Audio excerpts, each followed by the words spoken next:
La gran pregunta es qué puede pasar con el transporte y eso ya está bastante resuelto en función de que finalmente no se habilitaron las otras categorías de actividades como estaba pidiendo la Unión Industrial Argentina o la Cámara Argentina de Comercio, que eran justamente que se abrieran las fábricas y que se abrieran los locales a la calle de atención al público. Eso descomprime el transporte público, pero de todas maneras ya hay armado el Ministerio de Transporte un cronograma de emergencia, de backup. ¿En qué consiste? Actualmente están circulando 5.000 unidades de colectivos, por ejemplo. ¿En el área metropolitana? En el área metropolitana, estamos hablando de Gran Buenos Aires y Ciudad de Buenos Aires, que están trasladando cerca de 600.000 personas cuando en promedio un día o el día antes de la cuarentena, antes del 20 de marzo, trasladó a 4.600.000 personas. Hoy solo 600.000. Podrían ampliar ese parque automotor de colectivos a 15.000 unidades y el esquema que se está haciendo en caso de que finalmente Alberto Fernández se vuelque por hacer algún tipo de excepción, que todavía, insistimos, está muy en duda,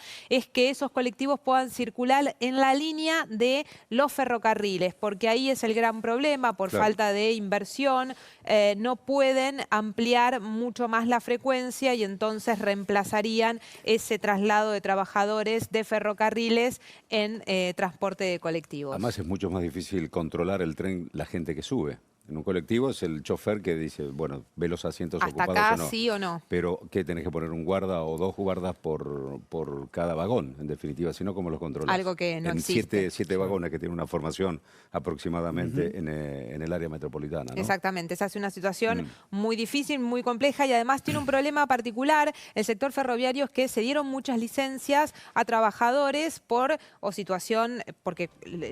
era lo que correspondía, ¿no? Por situación de ser mayores de 60 años, que tenían que estar de por sí aislados porque tenían algún tipo de enfermedad y demás, que cumplían todos los requisitos, hijos en edad escolar. En ese punto tampoco hay tantos trabajadores para hacerse cargo del servicio extendido. Lo que estaban estudiando es ver qué cantidad de pasajeros va de punta a punta. Entonces sale de una terminal, termina en la otra, no para en ninguna estación, entonces ahí lo podés controlar mucho mejor la cantidad de pasajeros que van. Claro, y lo que está descartado es la obra rápido, que se abra la obra civil, la obra privada.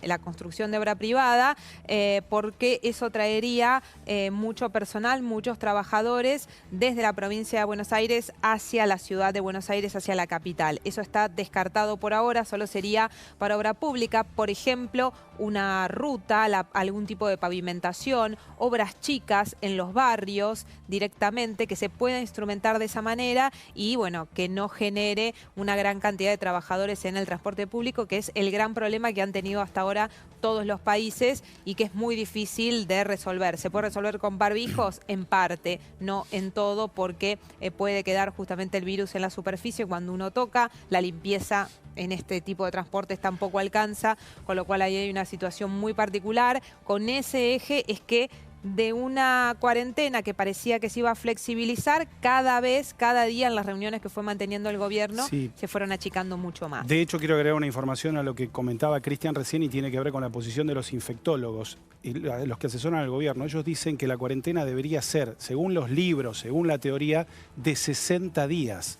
Claro, es cierto que en el medio tenés toda la cuestión económica, un montón de gente y de personas que necesitan trabajar porque no tienen cómo solventarse y aquí entra este equilibrio delgado del que estamos hablando. Y otro tema es la reunión que mantuvo hace 3 días el presidente con los gobernadores. Hay 3 provincias, bien recordaba también Cristian recién desde Olivos, que no tienen ningún caso y que esas provincias están pidiéndole al presidente, bueno, a ver de qué manera se puede habilitar. Por eso empezaron a hablar en las últimas horas de la cuarentena comunitaria, es decir, para los pueblos muy chiquitos, de muy pocos habitantes, la cifra todavía no está establecida, bueno, que pueda permitirse algún tipo de circulación. Son 3 las provincias que no tienen ningún caso. Catamarca, Chubut y Formosa. En ese punto, quizás por ahí podría abrirse y alguna especificación más de las economías regionales. Hasta ahora, el sector agropecuario estaba exceptuado desde el primer día, desde el primer decreto de la cuarentena, pero después se fueron sumando algunas otras excepciones, entonces en ese punto